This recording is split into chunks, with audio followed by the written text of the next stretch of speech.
Hi everyone, I'm Harmeet Singh for Computer Dealer News. Here with me today is Nitin Kawale, President of Cisco Canada, and our number 4 newsmaker for 2011. Thanks for joining us, Nitin. My pleasure. So tell me a little bit, going into 2011, what some of your goals were. Yeah, 2011, if you look back on it, was a very, very good year for us. We wanted to really take a look at our business holistically. There are obviously certain key technology areas we wanted to accelerate. Data center, as an example, video, collaboration, and really start getting a good strategy rolling out around mid-market. So from a technology perspective, that's something we wanted to do. We also wanted to look at attacking vertical markets to start becoming much more relevant in those markets. And as we looked at our brand and our goals across the country, we really wanted to become part and parcel of the economic development activities in the unique geographies of Canada. And looking back, we were able to do some very interesting things in Manitoba, in New Brunswick, in Nova Scotia, in Ontario, and in Vancouver, and that'll continue. Globally, Cisco had some challenges this year. There was a lot of restructuring going on. That's right. Financially, there were a lot of questions. Yeah.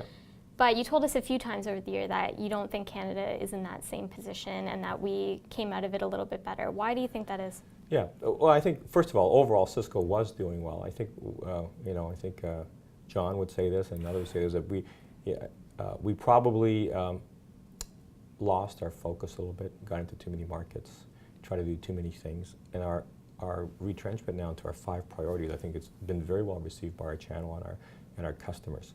I think one of the things for Canada we continue to do well was because if you look at what precipitated the whole downturn, we were very fortunate. Our economy withstood it very well. Our banks didn't get into trouble like other parts of the world. So that was a good framework and a backdrop for us to operate in. And I think the strategies that we put together from a Cisco perspective and the way the team executed with the backdrop of a better economic condition than most parts of the world allowed us to execute very, very well. And so we didn't feel that downturn here in Canada. In fact, we continued to grow. There were a lot of changes also on a partner program level with the different geographies changing and also some change in leadership here. How did that play out? What kind of reaction did you see from partners here? Yeah, well, I think hopefully our partners see it as a very positive thing because as we realign into these 3 geographies, it's going to make it a lot easier for the Canadian organization to interact with the global organization and draw upon the resources. A few months after the restructuring, we saw, I think it was $75 million of investment into globally partner initiatives. How is that going to play out in Canada? Well, I think that proportionately that will get invested here in Canada. So I think it's going to play out pretty consistently around the world.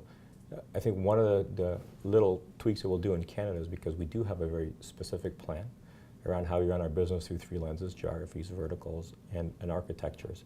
And we'll make sure that the deployment of those investments are appropriately around those 3 lenses. And our partners are used to this now. This is not a new story. And so it allows us to write very meaningful kind of partnership agreements in each one of those areas with our partners. So going into 2012, what are some of your goals now?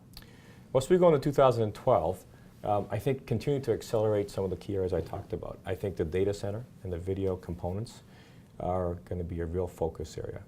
I think these business development activities that we're doing across the country, one of the things we want to do is create a center of innovation that's both virtual across the country, but also decent size here, and we're well on our way to doing that so that Cisco Canada becomes a very positive asset for Cisco globally.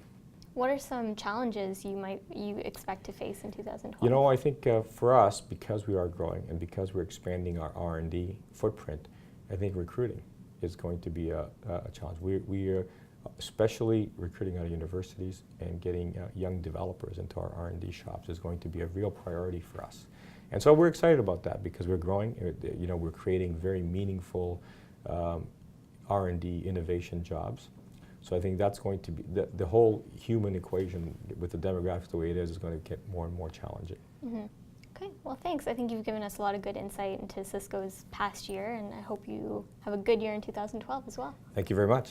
Thanks everyone for watching, and be sure to see the rest of our Newsmakers coverage on ComputerDealerNews.com.